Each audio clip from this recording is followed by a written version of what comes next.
तर वंचित बहुजन आघाडीच्या या पत्रकार परिषदेमध्ये सर्व पत्रकार बंधूंचं हार्दिक स्वागत। आजच्या या पत्रकार परिषदेला पक्षाचे राष्ट्रीय अध्यक्ष ॲडव्होकेट बाळासाहेब आंबेडकर हे संबोधित करणार आहेत। सोबतच पक्षाच्या महाराष्ट्र प्रदेशाध्यक्ष रेखाताई ठाकूर आणि मी स्वतः सिद्धार्थ मोकळे या ठिकाणी उपस्थित आहे। मी साहेबांना विनंती करतो त्यांनी संबोधित करावं। शॉर्ट पत्रकार परिषद आहे ही। कोल्हापूरमधलं असणारं आमचं जे युनिट आहे आणि पश्चिम महाराष्ट्रातलं असणारं युनिट आणि त्याच्याचबरोबर महाराष्ट्र कमिटीच्या याचा निर्णय झाला आहे की कोल्हापूरमध्ये शाहू महाराजांच्या कुटुंबातून उमेदवारी काँग्रेसने त्या ठिकाणी दिलेली आहे।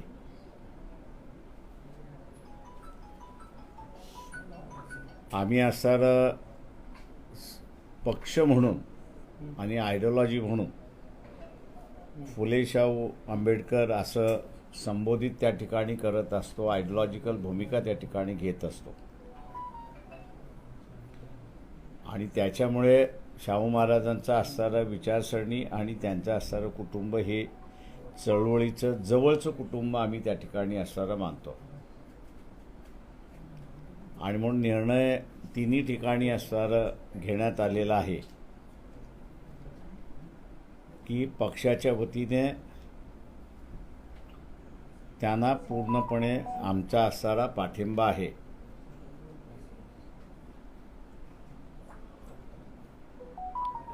त्यांना निवडून आणण्याच्या दृष्टिकोनातून जे जे प्रयत्न करावे लागतील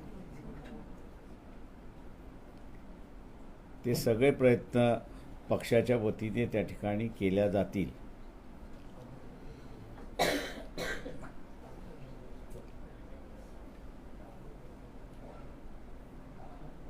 आणि मागे जे घडलं होतं ते यावेळेस न घडू देणं याची दक्षता सुद्धा त्या ठिकाणी घेण्यात येईल।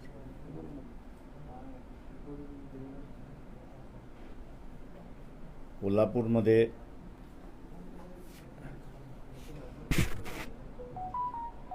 शाहू शहाजी छत्रपती यांचं नाव घोषित काँग्रेसमार्फत करण्यात आलेलं आहे। त्यांना वंचित बहुजन आघाडीचा पूर्ण पाठिंबा आहे। आपण आता विचारा सर, जागा वाटपाचा काही तिढा सुटलेला आहे का किंवा तुमची भूमिका काय? आज ओबीसी बहुजन पार्टी यांचे जे नेते आहेत प्रकाश शेंडगे हे सुद्धा तुमच्या भेटीसाठी आले होते।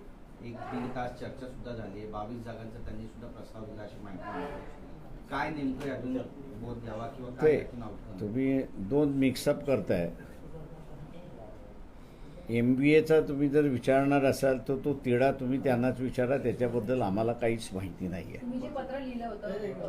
मला समजत ते दुसरं,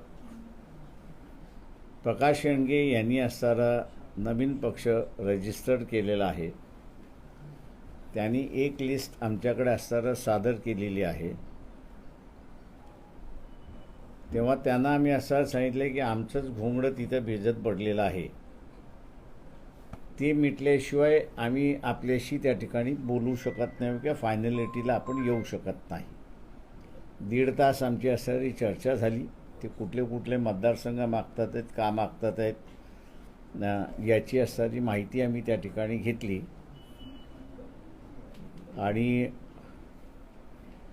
पुढची चर्चा कंटिन्यू राहील असं आम्ही त्या ठिकाणी ठरवलेलं आहे।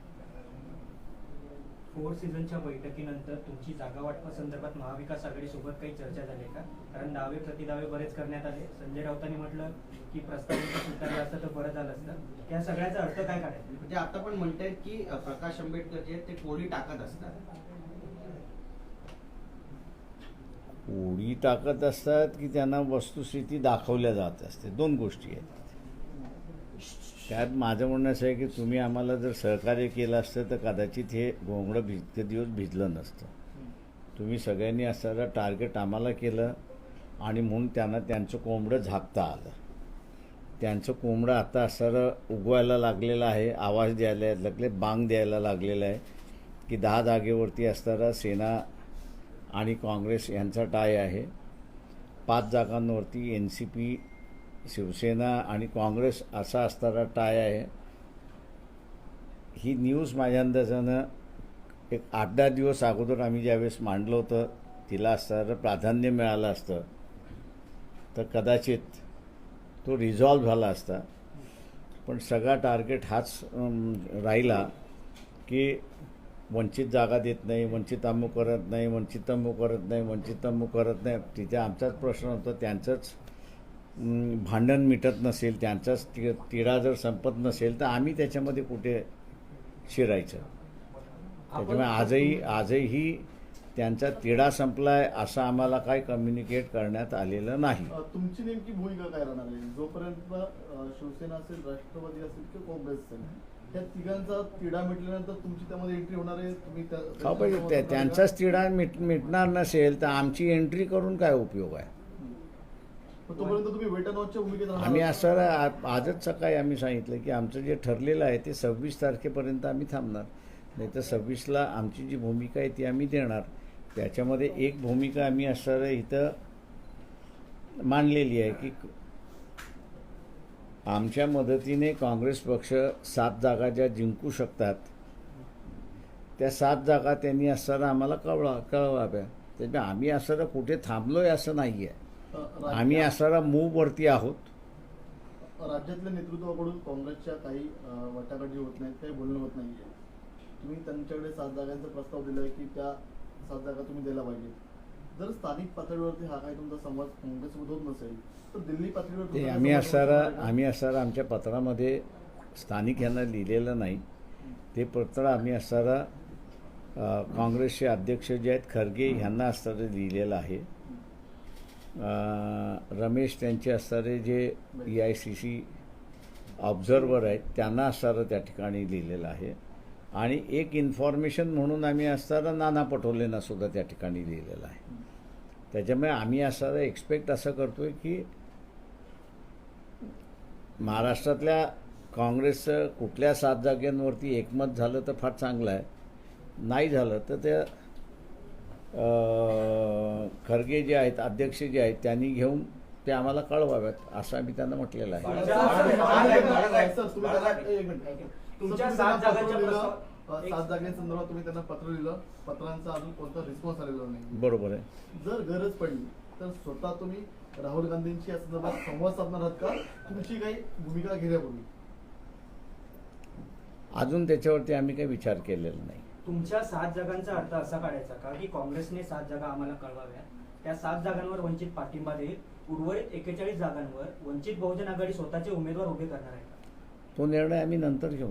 26 तारीखपर्यंतचं तुम्ही अल्टिमेटम? हो, 26 तारखेच्या नंतर आम्हाला जो निर्णय घ्यायचा आम्ही असणारा आम्हाला कोणाला कळवण्याची गरज नाही आहे.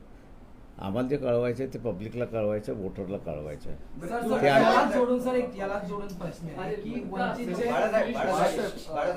तारखेपर्यंत जर निर्णय होत नाहीये, समन्वय होत नसेल तर तुमची भूमिका ही स्वतंत्र असेल काय? एकला चलो याची भूमिका घेणार? मी तुम्हाला सांगितलं ना 26 तारखेला आमची जी काही भूमिका आहे ती आम्ही मांडू.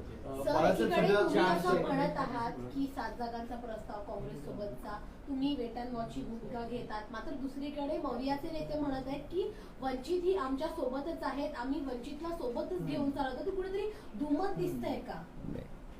आम्ही असं यांचं जर जमलं नाही तर त्याच्यामधला आम्ही असा चॉईस हा दिला की काँग्रेसच्या 7 जागा ज्या आहेत त्या 7 जागा त्यांनी कळवाव्यात. म्हणजे मग आम्ही असं त्यांचं जमलं नाही तर प्रत्येकाला 48 जागा त्या तिघांपैकी लढवाव्या लागतील. आणि त्याच्या तिघांनी जर 48 जागा लढवायचं ठरवलं तर त्याच्यापैकी म्हणून आम्ही काँग्रेसला म्हटलं की 7 जागा तुम्ही आम्हाला कळवा, आम्ही तुम्हाला पाठिंबा देतो त्या 7 जागेवरती. बाळासाहेब, एकीकडे तुमच्यासमोर आव्हान असणार ते महायुतीचं. महायुतीची जवळपास पहिली यादी घोषित झालेली आहे. त्यांच्या आता 20 जणांची यादी येणे बाकी आहे. त्यांच्या दिल्लीमध्ये बैठका सुरू आहे. दुसरीकडे तुमचं असं म्हणत आहे की महाविकास आघाडीमध्ये जागा वाटपाचं घोंगडं अजूनही भिजतच आहे. तुम्ही वाट पाहत आहे ती 3 पक्षांची, त्या तिघांमध्ये काय ठरतंय त्यानंतर तुमची भूमिका जाहीर करणार आहात. तुमचं ऑब्झर्वेशन काय सांगतंय? महाविकास आघाडी तुम्हाला वेटिंगवर ठेवते का, किंबहुना महाविकास आघाडीच्या वेटिंगची तुम्ही 26 तारखेवरून वाट पाहणार आहात? त्यापूर्वी कार्यकर्त्यांना काय मेसेज देऊ इच्छिता का? तुमची काही भूमिका जाहीर ते करणार? आम्ही असं गेले 3 महिन्यापासून महाराष्ट्रभर सभा आणि आंदोलन चाललेलेच आहेत आमचे. त्याच्यामुळे आम्ही असं आजच्या स्टेजमध्ये असणारं वेल्ड ऑइल्ड मशिनरी आमची इलेक्शनची झालेली आहे. त्याच्यामुळे आम्हाला असणारं हे जे त्यांचं होत नाही, म्हणून वोटरला गॅल्वनाइज करण्याचा जो भाग आहे तो आम्ही केलेलाच आहे. त्याच्यामुळे आम्ही असणारा कॅन्डिडेट असेल तर उमेदवार असं नाही. आमच्या असणारं जी काही बांधणी आहे ती बांधणी म्हणजे जिल्हा पातळीची बांधणी, तालुका पातळीची बांधणी, शहराची बांधणी, प्रभाग, जिल्हा परिषद सर्कल, पंचायत समिती सर्कल इथपर्यंत आमची असणारी बांधणी आहे. त्याच्यामुळे आम्हाला कधीही केव्हाही इन्फ्रास्ट्रक्चर जो आहे तो रेडी अवेलेबल असतो आणि आम्ही कुठलाही निर्णय घेतला तर तो आम्ही अंमलबजावणी करू 2019 शकतो. प्रमाणे तुम्ही संपूर्ण महाराष्ट्रामध्ये सर्व जागांवरती निवडणुका लढवणार आहात का, किंवा काही स्पेसिफिक जागांवरती निवडणुका लढवणार आहात? अच्छा, आता तुम्ही हे केलं पाहिजे. त्याच्यामध्ये आता 7 जागा जेव्हा काँग्रेस मिळते 48 कसं काय लढणार राजा? सिंपल आहे, सिंपल आहे, सिंपलच आहे.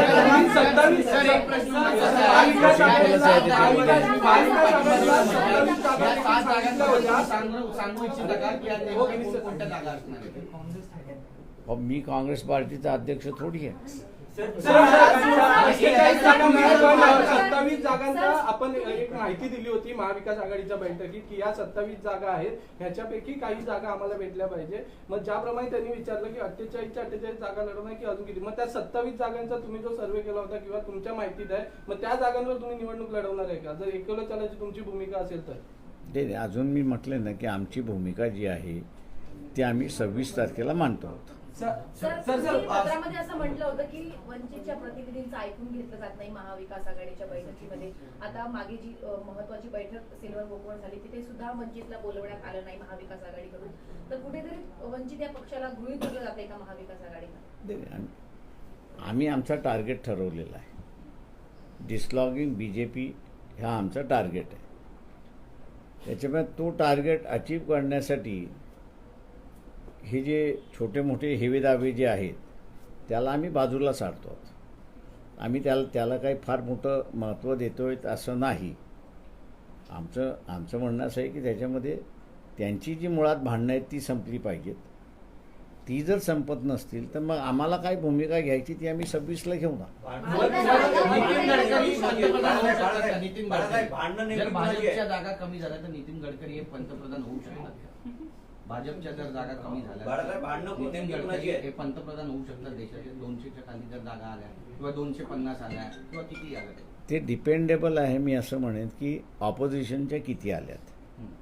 समजा हे 200च्या खाली आले असं धरून चालू तर 300 जागा त्या बाजूला आहेत ना. जेव्हा 300 जागा त्या बाजूला असेल तर पंतप्रधान नेमका त्याच बाजूचा होणार. नितीन गडकरी कसं होणार? त्याच्यामध्ये असणारं जे आहे ते काँग्रेस पार्टीचा रोल हा महत्त्वाचा राहील असं मी त्या ठिकाणी मानतोय. आणि तो रोल म्हणजे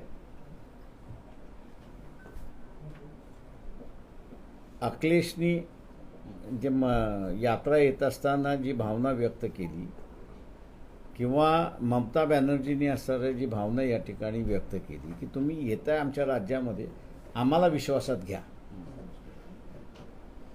किंवा डिपेंडेबल हे राहील की त्यावेळेस काँग्रेस पक्ष या सगळ्यांना विश्वासात घेऊन जर केलं तर काँग्रेसची बाजू आहे.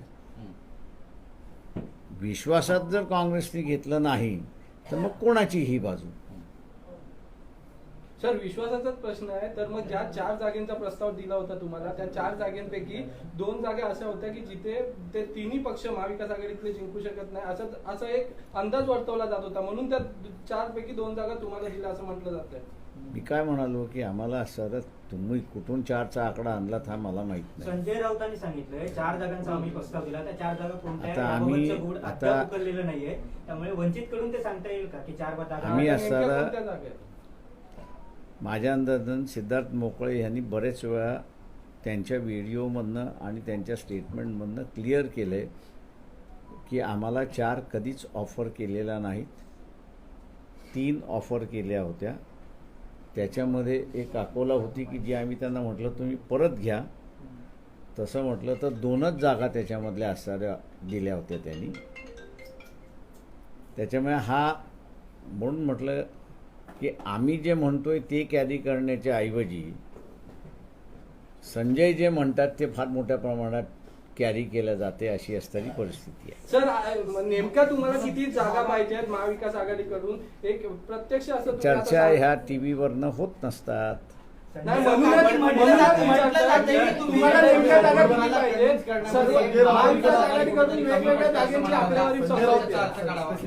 सर तुम्ही स्पेसिफिक संजय राऊतांचं नाव घेतलं की संजय जे म्हणतायत ते केलं पडत जातं. महाविकास आघाडीमध्ये प्रमुख 3 नेते आहेत, शरद पवार आहेत, उद्धव ठाकरे आहेत, नाना पटोले आहेत.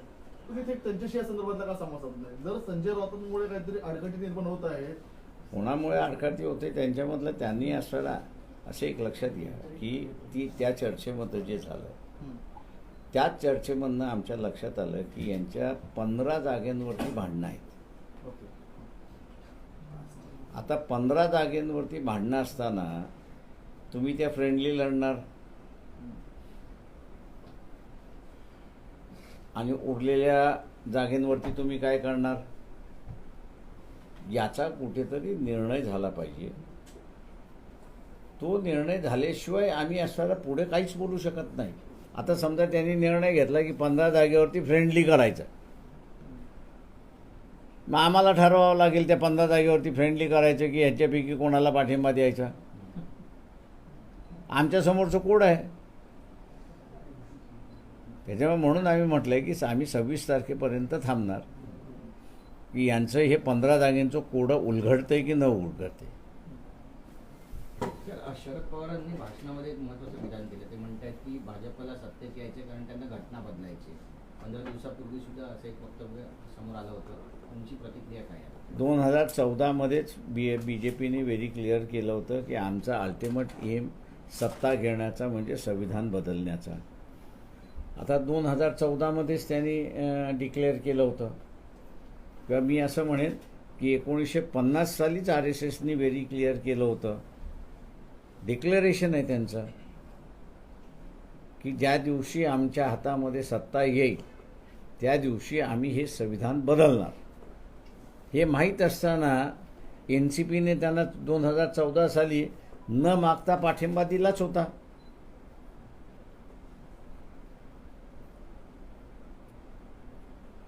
सर तुम्ही काँग्रेसला 7 जागांवर सपोर्ट करू असं म्हणताय, जर यांचं ठरलं नाही. ज्या वेळेला ट्रायडेंटमध्ये बैठक झाली होती त्या बैठकीमध्ये तुम्ही उपस्थित होतात. बाहेर येताना तुम्ही असं एक विधान दिलं होतं की काँग्रेससोबत आमचं जमत नाही आणि आता त्याच काँग्रेसला 7 जागांवर पाठिंबा द्यायचं तुम्ही मी म्हणताय. काँग्रेसबरोबर जमत नाही असं कुठेच म्हणालेलो नाही. मी असं एवढं म्हटलं की चर्चा खुल्या मनाने झाली, खुल्या दिलाने झाली. त्या चर्चेशी मी असताना आनंदित आहे आणि म्हणून मी असताना म्हणतोय की ॲटलिस्ट 15 जागेंचा डिस्प्यूट आहे तो तरी मान्य करण्यात गेलेला आहे तिथे. ठाकरेंसोबतची तुमची आघाडी अजूनही आहे का? भीमशक्ती शिवशक्ती तुम्ही जाहीर नाही, केली माझ्या त्याच्यापासून अंदाजाने ती किती- आघाडी आता नाही आहे असं मी म्हणतो. याचं कारण की आता 4 पार्टी एग्रीमेंटमध्ये आम्ही सगळेजण आहोत. जे एक्सक्लुसिव्हली होतं शिवसेना आणि वंचित बहुजन आघाडी ते राहिलेलं नाही. मी अजूनपर्यंत बोललो नाही, पण आम्ही असताना अनेक वेळा त्याच्यामध्ये की महाविकास आघाडीमध्ये जायचं असेल तर आपण दोघांनी पहिल्यांदा बसलं पाहिजे, स्ट्रॅटेजी ठरवली पाहिजे, जागा ठरवल्या पाहिजे आणि मग आपण तिथे बोलू. त्याच्यातल्या काहीच गोष्टी फॉलो झाल्या नाहीत आणि ते इंडिपेंडेंटली जाऊन त्यांच्याशी बोलून आले. त्याच्यामुळे असताना आता आम्ही असं म्हणतो ती जुनी युती नाही. आता महाविकास आघाडीबरोबर आमचं जमलं तर युती आहे, नाही जमलं तर युती नाही. मग महानगरपालिकेच्या निवडणुका लागल्या तर पुन्हा एकदा तुमच्यावर युती केली जाऊ शकते, कारण का ही युती जेव्हा झाली ती महानगरपालिकेच्या अनुषंगाने झाली होती. असं काहीच आमचं हे नव्हतं त्यावेळेस की महानगरपालिकेपुरती आणि विधानसभेपुरती आणि लोकसभेपुरती नाही, असं काहीच नाही. पक्षाची युती झाली. एक मिनिट जालन्याची जी जागा आहे मनोज जरांगे जर लढतील तर आपली भूमिका त्याबद्दलची काय त्यांच्या देखील नावाची चर्चा. मला वाटतं उद्यापर्यंत थांबलं पाहिजे, कारण का 24 तारखेला जरांगे पाटील यांनी त्यांच्या सगळ्या कार्यकर्त्यांची बैठक बोलवलेली आहे. त्यांची काय भूमिका येते ते आम्ही बघू आणि त्याच्यावरती मग प्रतिक्रिया देऊ. सर हिंदी में सवाल ये कि एक निवेदन होने दो, निवेदन करते पहले फिर सवाल. अच्छा सर क्या आपने स्टैंड लिया कोल्हापुर की सीट को लेकर कांग्रेस? देखिए, कांग्रेस पार्टी ने शाहू महाराज, इनके परिवार में से शाहू शाहजी छत्रपति, इनको नुमाइंदगी दी है, कैंडिडेचर दिया है. हम लोग जो है वो महात्मा फुले शाहू महाराज बाबा साहब की फिलॉसफी यहाँ पर अमल करते हैं, लागू करते हैं, उसी का ही प्रचार करते हैं. शाहू महाराज की जो फैमिली है वो हमारे लिए आदरणीय है, और इसलिए जब उस परिवार की किसी सदस्य को कांग्रेस पार्टी ने उम्मीदवारी दी है, शाहू शाहजी छत्रपति को जो उम्मीदवारी दी है, वंचित बहुजन आघाड़ी उसका समर्थन करती है, और वंचित बहुजन आघाड़ी जो है इनकी जीत के लिए प्रयास करती रहेगी. सर इसके अलावा जिन 7 सीट का जिक्र आपने कांग्रेस से किया था कि आप समर्थन देने के लिए तैयार हैं, क्या कुछ उसके आगे बात बढ़ी है, उनकी ओर से कुछ कहना? मेरे ख्याल से देखिए कि ये सवाल जो है वो थोड़ा सा वक्त के दायरे में नहीं है. उसकी वजह यह है कि अभी भी 15 सीटों पर महाविकास आघाड़ी के तीनों घटक पार्टियां जो है उनमें तालमेल नहीं हो चुका है. इसलिए डिसाइड करना मैं समझता हूँ उनके लिए थोड़ी सी तकलीफ है. जब कभी उनकी लिस्ट आ जाएगी तो हम लोग उनको जो है समर्थन जाहिर करेंगे. सर आप जिस तरीके से कहते हैं कि आप कांग्रेस के 7 ऐसे कैंडिडेट्स को आप समर्थन देने के लिए तैयार हैं, कभी आप शिवसेना के पहले करीब गए थे, तो यही फैसला शिवसेना के बारे में क्यों और एनसीपी? ये हमने उस दिन जो कहा था, हमने कहा कि हमारी भूमिका जो है वो हमने कांग्रेस के लिए खुली की है. जिसको समर्थन चाहिए वो हम लोग के साथ में अप्रोच करे, हम उससे बातचीत करने के लिए तैयार हैं. शिवसेना के साथ आपका पहला गठबंधन है जो आपने भीम शक्ति शिव शक्ति की माने वो भी अस्तित्व में? नहीं, हमने उनसे कहा था कि भैया महाविकास आघाड़ी की चर्चा जो है वो चर्चा अपन पहले करेंगे, शिवसेना और वंचित बहुजन आघाड़ी. कुछ बातें अपने में तय हो जाए और फिर हम लोग वहाँ से बातचीत करें तो प्रस्ताव आगे बढ़ता रहेगा और उसको कहीं ना कहीं तो भी शेप देना होगा. लेकिन मेरे ख्याल से शिवसेना ने जो है इस बात को नहीं माना. वो डायरेक्ट MBA के जो पार्टनर्स हैं उनके साथ में उन्होंने बातचीत शुरुआत की. इसलिए मैं समझता हूँ कि जो अनाउंसमेंट हुई थी वो आगे ले जाने में उनका कोई इंटरेस्ट नहीं है. MBA के साथ में जाने का उनका इंटरेस्ट है, इसलिए हम लोग वहाँ पर रुक गए. और सर उसके अलावा आप कौन सी वो तारीख बताएंगे आप जहाँ पे आप फैसला लेंगे महाविकास आघाड़ी के साथ आप है या नहीं है, या आप अकेले? देखिए, हम तो है देखिए कि 27 तारीख आखिरी है पहले फेज की नॉमिनेशन भरने की. 26 तारीख तक हम लोग रुकेंगे और 26 तारीख को मेरे ख्याल से दोपहर जो है वो हम लोग जो हमारा निर्णय होगा वो निर्णय हम लोग जो है वो आप लोगों के सामने और आप लोगों के माध्यम से लोगों के सामने जाहिर करेंगे. सर जिस तरह से देर रात अरविंद केजरीवाल को अरेस्ट किया गया है, किस तरह से देखते हैं आप? ठीक लोकसभा चुनाव के दौरान उनको अरेस्ट किया गया है, कहीं ना कहीं जो इंडिया अलायंस है उसको कहीं ना कहीं एक झटका लगेगा आपको लगता है? क्योंकि प्रचार के प्रचार भी नहीं हुआ है, अभी तक शुरू नहीं हुआ और अरविंद केजरीवाल को जेल में ना हुई। देखिए, एक बात है, उनके वकीलों ने मुझे थोड़ा सा कानूनी थोड़ी सी जानकारी होने की वजह से ये जो शराब का मामला जो है ये कैबिनेट डिसीजन का मामला है। कैबिनेट डिसीजन हुई कि नई पॉलिसी ले आना है। अब नई पॉलिसी आती है तो उसमें कभी घाटा भी आता है तो उसमें कभी प्रॉफिट भी आता है। अब ऐसा है कि पॉलिसी को कोर्ट भी एग्जामिन, जहाँ तक मैं समझता हूँ कि कैबिनेट डिसीजन को कोर्ट भी एग्जामिन नहीं कर सकती है, ना इंक्वायरी एजेंसी उसको इंक्वायर कर सकती है। वो इंक्वायरी करने का अधिकार जो असेंबली में और पार्लियामेंट में जो पीएससी है, पब्लिक अकाउंट्स कमेटी जो है, वो पब्लिक अकाउंट कमेटी को है और संवैधानिक तौर से ये सीएजी को है और किसी को नहीं है। इसमें थोड़ा सा तोड़ मड़ोड़ के उन्होंने कहा कि मनी लॉन्ड्रिंग इसमें हुआ है। अब मनी लॉन्ड्रिंग हुआ है, 100 करोड़ रुपए का मनी लॉन्ड्रिंग हुआ, ऐसा ये कह रहे हैं। तो मेरे ख्याल से इनके जो वकील है उन्होंने सीधा कहना चाहिए कि भैया ये जो 100 करोड़ है, ये 100 करोड़ का आंकड़ा आया कहाँ से? अगर है तो फिर उसको कोर्ट के सामने पेश करना चाहिए। ये तो मैं कहूँगा कि तोड़ मड़ोड़ करके मनी लॉन्ड्रिंग का मामला पॉलिसी मैटर में बना दिया, ऐसा मैं मानता हूँ। जब तक इसका लिंकेज नहीं होता तब तक ये अरेस्ट करना भी कानूनी है, ऐसा मैं वहाँ पर नहीं मानता हूँ। सुप्रीम कोर्ट को हम लोग दरख्वास्त करते हैं, विनती करते हैं कि क्या कैबिनेट डिसीजन जब लिया जाता है, वो इकोनॉमिक डिसीजन अगर हो तो उसमें लॉस एंड प्रॉफिट की कहीं ना कहीं तो भी बात आती है। अगर लॉस एंड प्रॉफिट की अगर बात आती है तो मेरे ख्याल से नानी पालखेवाला जब बजट पर बम्बई में बोलते थे तो वो कई सेक्रेटरियों के डिसीजन से केंद्र सरकार को कितना नुकसान हुआ उसका वो विवरण और फिगर भी देते थे।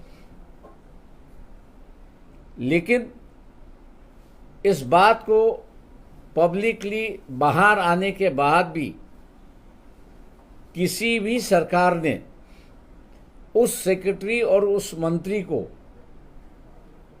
हिरासत में नहीं लिया, ना उनके खिलाफ कोई कानूनी कार्रवाई की।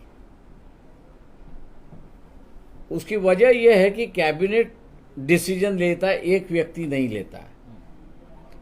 अगर ये शराब का मामला अगर कैबिनेट डिसीजन का है तो मैं ये कहूँगा कि पूरा कैबिनेट अरेस्ट होना चाहिए। सिर्फ उसमें से जो मंत्री है उसको और मुख्यमंत्री है उसको क्यों? कलेक्टिव डिसीजन, कलेक्टिव रिस्पॉन्सिबिलिटी है। तो कलेक्टिव रिस्पॉन्सिबिलिटी होने की वजह से वो पूरा मंत्रिमंडल ही अरेस्ट होना चाहिए, लेकिन पूरा मंत्रिमंडल उसमें अरेस्ट नहीं हो रहा है। ये सिलेक्टिव अरेस्ट जो हो रहा है ये एक मैं कहूँगा कि विक्टिमाइजेशन और पॉलिटिकलाइजेशन की बात है। आम लोगों से मैं अपील करूंगा कि आज केजरीवाल है, कल आम जनता भी इसमें फंस जाएगी, इसलिए जल्दी से जल्दी ये इस सरकार को निकालो, यही हम लोग का प्रचार और प्रसार होगा। पण सर, दिल्लीमध्ये केजरीवालांना अटक झाल्यानंतर दुसरे मुख्यमंत्री नेमण्यात आलेले नाहीयेत। दिल्लीचं नेमकं सरकार चालेल कसं? आणि केजरीवालांची अटक किती लॉफुल आहे हा पण सगळ्यात महत्त्वाचा मुद्दा मराठी. संविधानामध्ये असं प्रावधान आहे की कॅबिनेट डिसिजन हे कोर्टामध्ये चॅलेंज केले जाऊ शकत नाही। कोर्टाचा इश्यू कधी येतो की ज्यावेळेस कॅबिनेट डिसिजन झालेला आहे, ते कॅबिनेट डिसिजन असेंब्लीच्या सभागृहामध्ये गेलेलं आहे आणि प्रत्येक सभागृहामध्ये पीएससी आहे, म्हणजे पब्लिक अकाउंट्स कमिटी आहे। त्या पब्लिक अकाउंट्स कमिटीने जोपर्यंत यांच्या ह्या निर्णयामुळे शासकीय लॉस झालेला आहे, आता लॉस हा सुद्धा दोन प्रकारचा लॉस आहे, एक सिव्हिल लॉस आहे आणि एक क्रिमिनल लॉस आहे। जोपर्यंत तो क्रिमिनल लॉस होत नाही तोपर्यंत तुम्हाला पोलिसी कारवाई त्या ठिकाणी करता येत नाही अशी असणारी परिस्थिती आहे. त्याच्यामुळे सुप्रीम कोर्टाला आमची असणारी विनंती आहे की कॅबिनेट डिसिजनच्या निर्णयामध्ये इन्क्वायरी हे जे इन्क्वायरी एजन्सीज आहेत त्या इन्क्वायरी करू शकतात का. याला जोडून त्यांनी असं केलं की मनी लॉन्ड्रिंगचा असणारा चार्जेस त्या ठिकाणी लावलेत की ह्याच्यामुळे त्यांना एवढ्या कोटीचा असणारा फायदा झाला आहे. मला अजूनही कळत नाही आहे की जे केजरीवालचे जे वकील आहेत रिकव्हरी किती झाली आहे याचं विवरण तुम्ही देणार आहात की नाही, की जस्ट हिअरसे की 100 कोटीचा असणारा नफा झालेला आहे, ट्रान्झॅक्शन झालेला आहे, अमुक झालेला आहे, पण ते ट्रान्झॅक्शन सिद्ध करता येत नाही. त्याच्यातले असणारे पैसा रिकव्हरी झाला आहे ते तुम्हाला कोर्टाला सांगता येत नाही. तर तुम्ही असं कोर्टाला म्हणताय यांनी हे केलेलं आहे आणि आम्हाला आता ह्याला मार झोडायला करू द्या आणि कबूल करू द्या आणि मग आम्ही सगळे पुरावा आणतो. हे जे चाललेलं आहे माझ्या अंदाजानं पहिल्यांदा थांबलं पाहिजे. सामान्य माणसांना असणारं माझं आव्हान आहे की आज केजरीवाल आहे, उद्या आपण सगळे सध्या असू शकतो अशी परिस्थिती आहे. तर माझा प्रश्न असा होता की त्या ठिकाणी आता राज्यामध्ये मुख्यमंत्री नाही आहे, तर राज्य सरकारचं काम चालणार कसं. कारण की कॅबिनेटचे प्रमुख म्हणून मुख्यमंत्री कॅबिनेट बैठक घेत असतात, फाईल क्लिअर करत असतात. आता जर मुख्यमंत्री जेलमध्ये असतील तर कॅबिनेटचे निर्णय कोण घेणार एक प्रश्न. आणि जर उद्या फाईल एक दिवस मुख्यमंत्री आता असेल, जेलचा नियम असं सांगतो की त्यांना राजीनामा देणं बंधनकारक नाहीये, पण जर दिवसाला हजारो फाईल साईनचं गरज असेल. प्रश्न त्याच्यामधला असणारं एक आपण लक्षात घेतलं पाहिजे की हिरासतमध्ये ज्यावेळेस घेतला जातो त्यावेळेस तो एक्यूज नसतो. इन्क्वायरी करायची आहे आणि इन्क्वायरी करायची असल्यामुळे त्याचं फ्री मुवमेंट जी आहे ती रिस्ट्रिक्ट केल्या जाते. त्याच्यामुळे असणारा उद्या केजरीवालने ठरवलं की मी जेलमधनं सरकार चालवेन, थांबवणारं कुठलीही गोष्ट नाही. तो कॅबिनेट बैठक जेलमध्ये घेऊ शकतो. कॅबिनेट म्हणून तो तिथे असणारा सेक्रेटरीला बोलू शकतो, तिथं त्यांचं डिस्कशन होऊ शकतं आणि तिथं त्यांच्या फायलीही क्लिअर होऊ शकतात. म्हणजे हे कायदेशीर आहे. मॉरली जर आपण असणारं बघितलं तर केजरीवालने दुसरा मुख्यमंत्री नेमला पाहिजे. हे मॉरली बाइंडिंग त्यांच्यावरती आहे आणि ते त्यांनी करावं अशी आमची त्यांना विनंती आहे. बरं सर, दिल्लीमध्ये बैठका सुरू आहेत. महायुतीच्या जागेचा देखील तिढा जो आहे तो अद्यापही सुटलेला नाही. आता एक माहिती अशी सुद्धा येते की अमित शहा यांच्यासोबत राज ठाकरेंची जी बैठक झालेली आहे त्यामध्ये शिवसेनेचं नेतृत्व हे भविष्यामध्ये राज ठाकरेंनी करावं असं त्यांना सांगण्यात आलेलं आहे. ही माहिती सूत्रांकडून मिळते. भविष्यामध्ये असं काही घडेल असं वाटतं तुम्हाला? नाही, मला काहीच त्याच्यावरती कॉमेंट्स नाही. No comments. थँक्यू.